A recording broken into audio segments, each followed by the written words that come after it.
So today I'm leading you through a May Day meditation, and some of you may know what May Day is.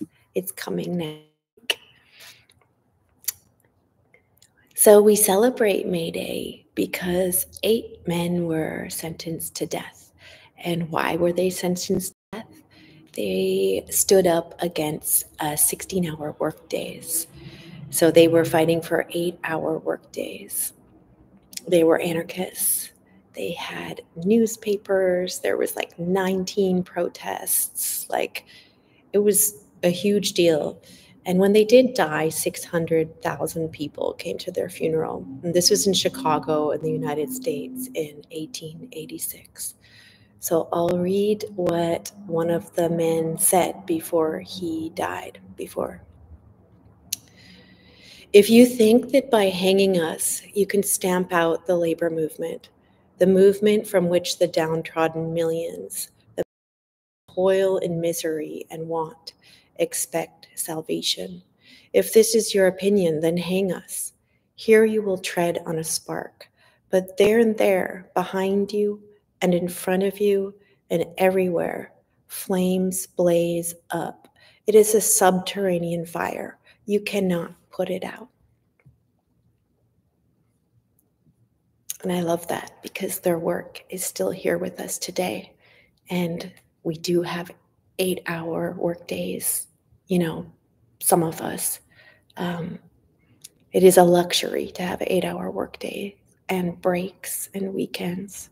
And not everyone in the world has this yet.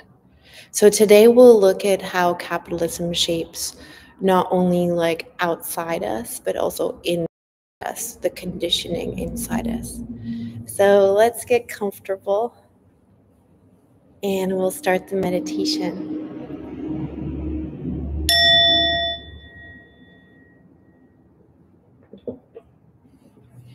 So just settling in today to celebrate May Day,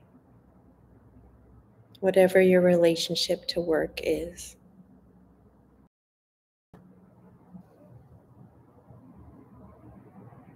Feeling your seat, your bed underneath you.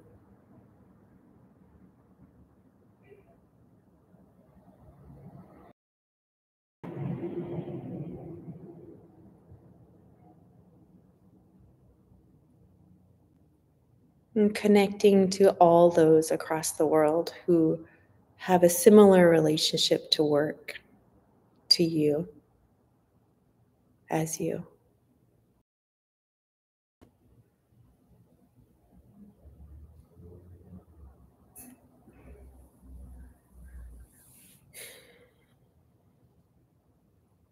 So just recognizing in your body that we are in late stage capitalism as we approach May Day.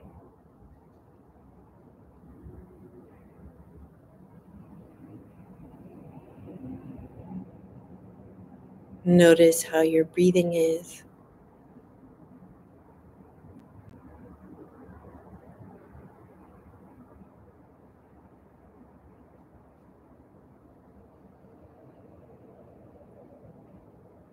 And bringing compassion to yourself and all those who struggle under capitalism.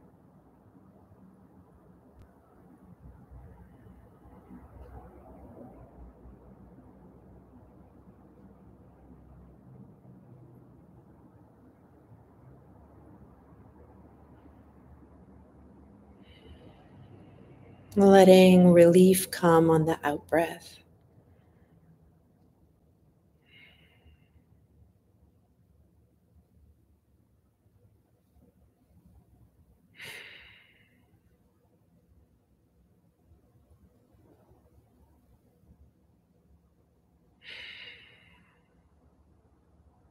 Breathing out anything that doesn't serve you around capitalism.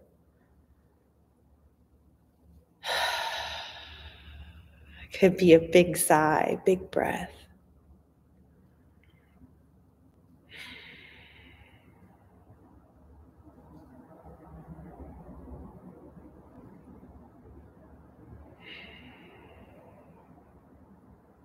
Breathing out relief to the suffering that capitalism may make in your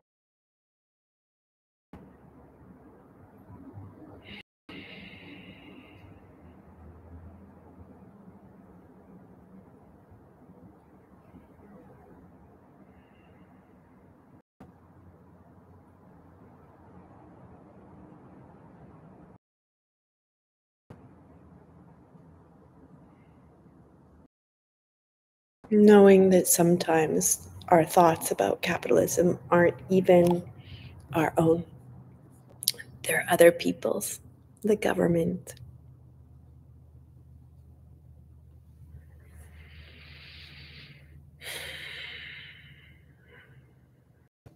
And settling into this moment in late stage capitalism, knowing it's coming to an end.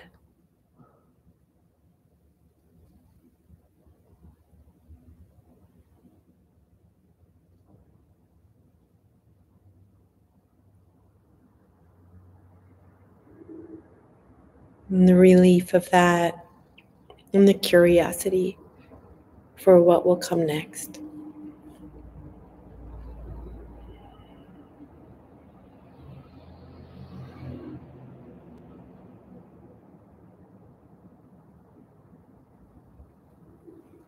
And if you were here at the beginning, reflecting on those sacrifices by those 8 anarchist leaders in Chicago and the many, many people who have helped us have the 8-hour workday and weekends and breaks, and how this is still a luxury.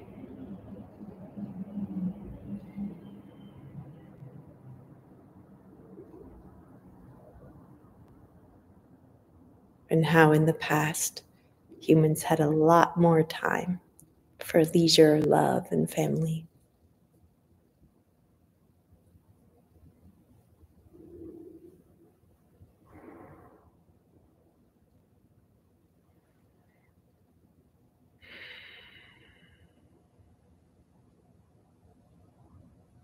And breathing out relief again to yourself, your loved ones, for any pressure, tightness in their bodies, in your body, around having to go to work even.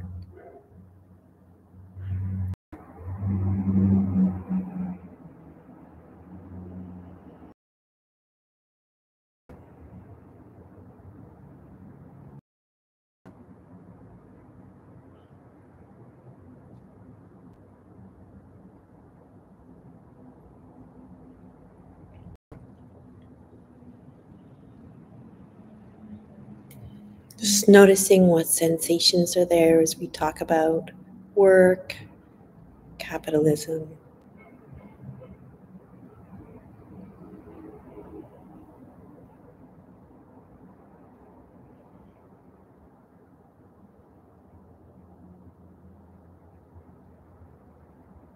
Inviting the body to relax and soften just a little bit.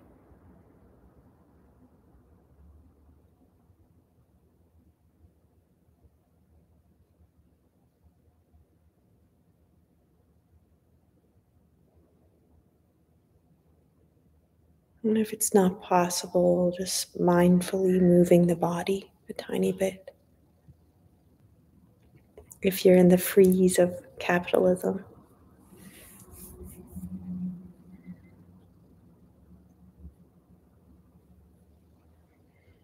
And how would it be possible to step out of our capitalist system? What would that look like?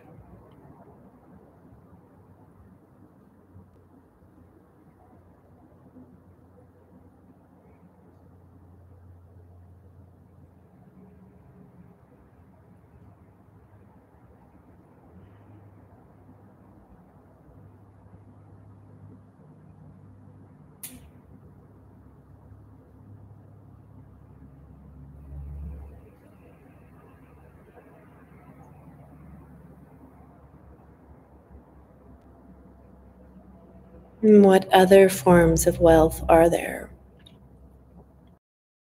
health, wealth, time wealth, spiritual wealth. What would it be like to have wealth in other areas besides material wealth?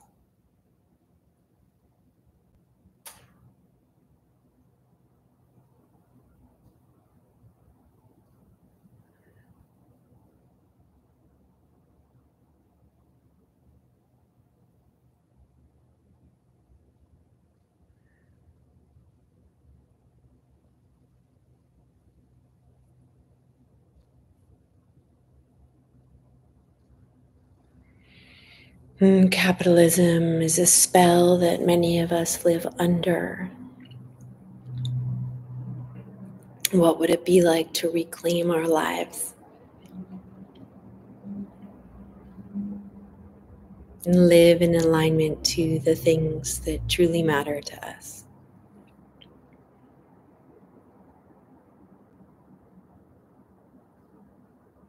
Is there even a glimmer of a possibility of this?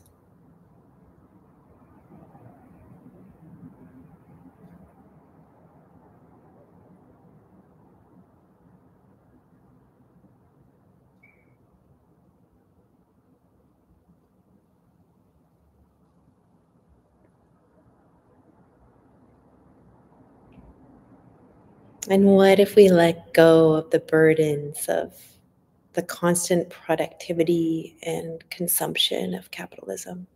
What if we set those aside? We don't have to be productive. We do not have to consume.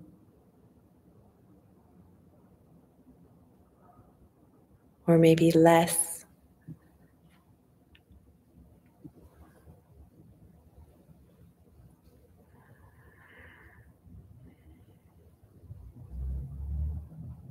Imagine a space where time could expand.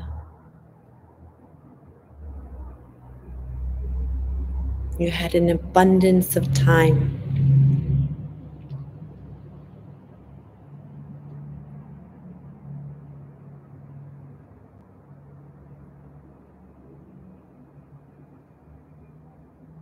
Imagining a space where you could follow your needs and desires. Maybe with love, community, nature. Imagine you had time to cook with beautiful, fresh ingredients and spices, and really cooking with love and intention. The pleasure of cooking, unrushed, unhurried.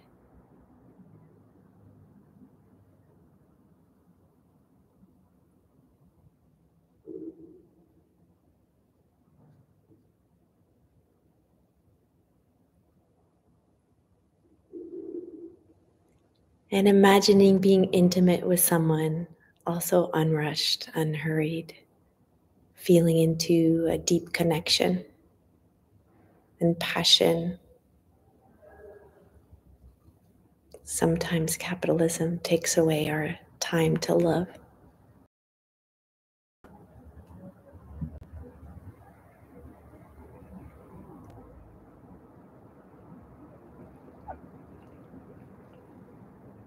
And imagining time to allow yourself to listen to your thoughts and emotions, the spaciousness of being with yourself in long stretches of alone time.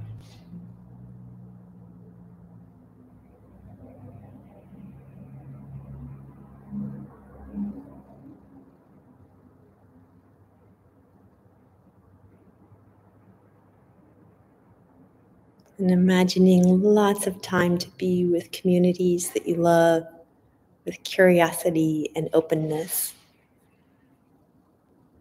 connecting with new and old friends and neighbors,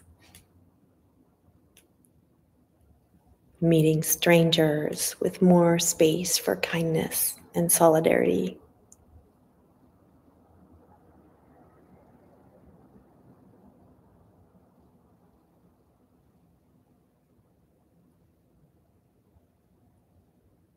And humans used to work seasonally more and have more time for rest and family, more time for laughter, stories, vulnerability. So imagine the warmth and comfort of that, more full support.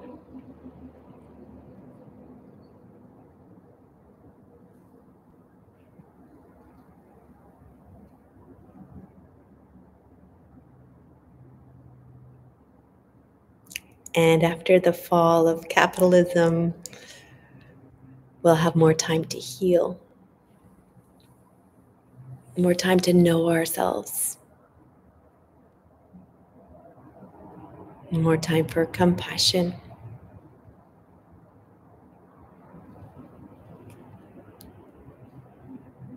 Imagining slow healing and wholeness, authenticity, without having to go to work all the time.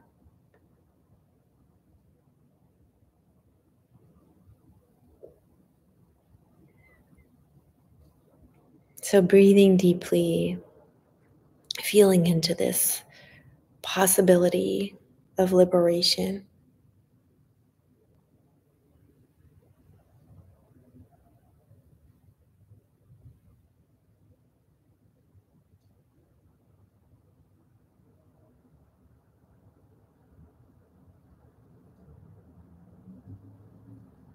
Stretching up the spine and sitting in your dignity.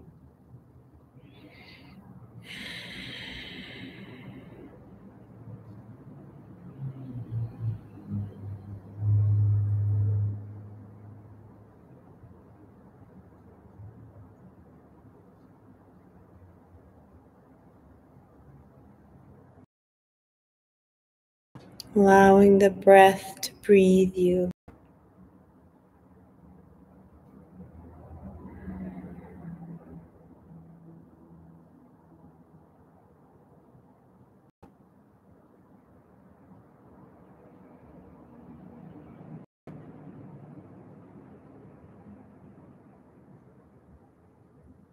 Cherishing this unrushed, unhurried moment.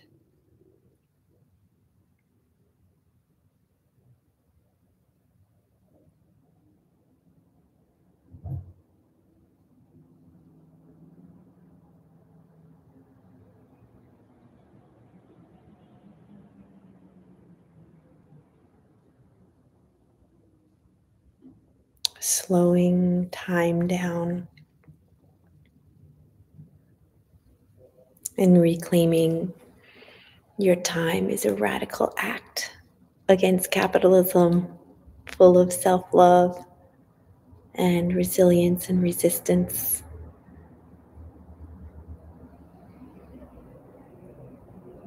So remembering something that's brought you joy lately or could bring you joy as we end the meditation today.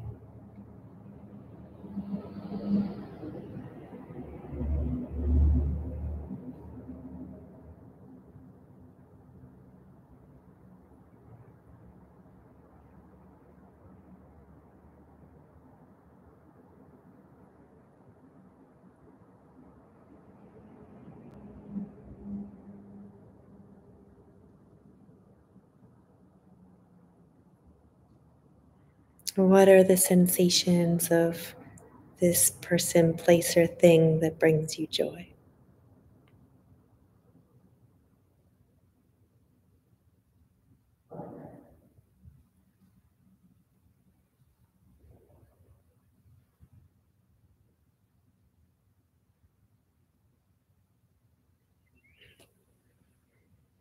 Remembering joy and slowing down are acts of resistance.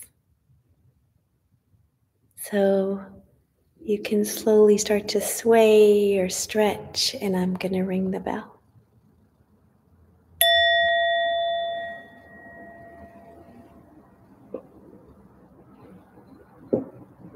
Thank you so much for your practice, and I wish you a good day.